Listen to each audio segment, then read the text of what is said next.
Benim adım Anneylef Kudret. 31 yaşımda. Mar vilayatynyň Bayramal şäheriniň ýaşaýjysy bolan Gudrat Anneýeldiýew içegesinden rak keseline duçar bolup agyr ýagdaýda ýatandygyny, bu ýagdaýda gysgaly bejeri almagyna maddi durumynyň ýokdugyny we kömege mätäçlik çekýändigini aýdyp türkmen halkyna ýüzlendi. Bizde hiç iyilik, bir manat pulum yok, hiç sanımım yok. Bir kıyım olmadığımız, özümü kömük edip, bir ayında kıyım olmadığımız.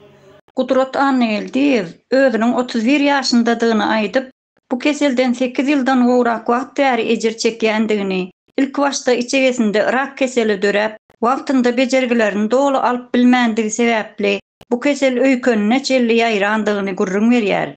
Gudrat öz saglygyna gowuşmak üçin ilki Aşgabatdaky hassahanalarda bejergi alandygyny, o ýerden bolsa dolu ýagdaýda sagalyp bilmän, soňra Liwap vilayatynyň Çärçew şäherindäki hassahanada, ondan soň bolsa Mar vilayatynyň hassahanalarynda bejergi alandygyny gurrun berýär.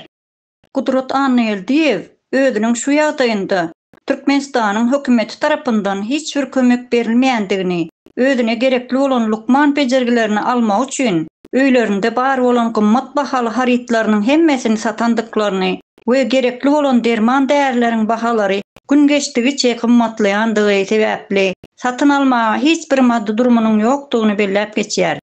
Emma olin Türkmenistanda Gudrat eldeşimiz ýaly saglyk taýdan agyr ýatan hassalaryň sanardan köpdigi we Türkmenistanyň şu ýagdaýynda hassa ýatan eldeşlerimiziň özlerine gerek bolan bejergilerini dol ýagdaýda almaklaryna hiç bir mümkinçiligiň ýokdugyny her bir Türkmenistanlynyň aklynda yer alýar.